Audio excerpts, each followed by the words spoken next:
You know that feeling when you've completely misread a situation? Well, sometimes it's the most common, everyday gestures that cause the biggest misunderstandings. Today, we're going to dive into one of the most powerful and, let's be honest, one of the most misinterpreted nonverbal cues out there, the simple smile. Okay, so picture this. You're in a shop in Japan and you finally found something you've been looking for. But when you ask for it, the shop worker approaches, gives a little bow, and with a polite smile says, "We're so sorry, this item is out of stock." So you've just been given bad news, but they're smiling. So what goes through your head? Your gut reaction might just be confusion. Maybe you're even a little annoyed. Is this person actually being polite? Or does that smile feel totally insincere? Is that a real apology? Or do they just not care? This one tiny moment opens up a huge question. And look, that feeling of confusion, it doesn't mean you're bad at reading people. Not at all. It actually comes from this deep, invisible gap in cultural communication. What that smile means? Well, it completely depends on the cultural lens you happen to be looking through. For a lot of us, especially in many English-speaking cultures, a smile is basically a direct window into someone's true feelings. So when you get bad news from a smiling face, your brain can kind of short-circuit. You might think, okay, this person is being fake, or that they're trying to fool you, or maybe they just aren't taking your problem seriously at all.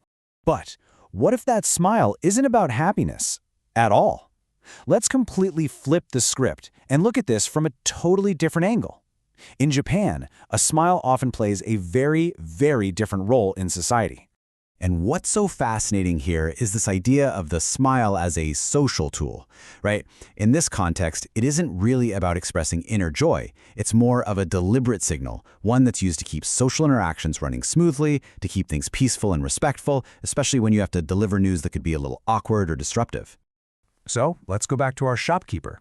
That smile wasn't saying, I'm happy we're out of stock. No, it was saying, I respect you as a customer, and I want to give you this disappointing news in a way that avoids any conflict or bad feelings. It's all about preserving the harmony of that moment.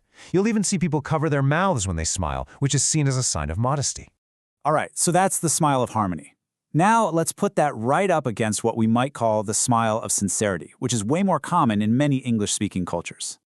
This chart just lays out the difference perfectly, doesn't it? On one side, you've got a smile that's basically separate from your inner feelings. It's a tool you use to navigate social situations. And on the other side, a smile is expected to be a direct pipeline to your emotions. And listen, neither one is right or wrong. They just have fundamentally different jobs to do. Now, in a shop, this might seem like a pretty small deal. But what happens when the stakes get a lot higher? What happens when this misunderstanding moves from the checkout line to the corporate boardroom? Well, the consequences can get serious fast. Wow, this quote really just drives the whole point home, doesn't it? In a serious business negotiation, or when you're talking about a critical problem, a smile that's intended to keep the peace can be read as a lack of seriousness, and that can absolutely shatter trust, which, as we know, is the foundation of any good professional relationship. It's like a chain reaction, a domino effect. First, the smile is misinterpreted as being fake. That leads to the perception that the person is insincere, that they aren't taking things seriously. And the final, really damaging result? Trust is broken. And that can derail entire projects, maybe even partnerships. Okay, so how do we fix this? How do we stop ourselves from falling into this trap? The good news is, just being aware of this is the first and honestly the most powerful step. So let's build ourselves a little toolkit. And this isn't just a fun fact for your next trivia night, you know?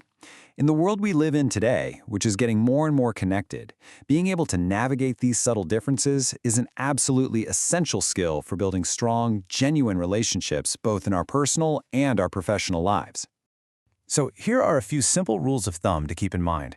When you're interacting with people from English-speaking backgrounds, it's often a safer bet to save your smile for moments when you're genuinely happy.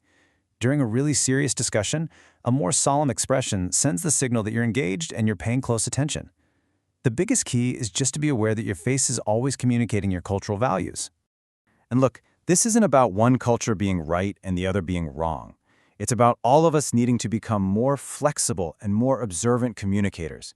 As our worlds continue to merge, our ability to adapt our behavior, to bridge these kinds of cultural divides, is just going to become more and more important.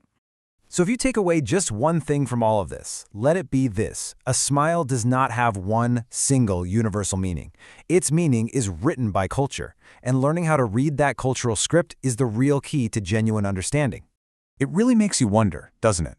I mean, if we can so easily misinterpret something as basic as a smile, what else are we missing? What other signals, from eye contact to hand gestures, might be getting totally lost in translation in our own daily lives? It's definitely something to think about.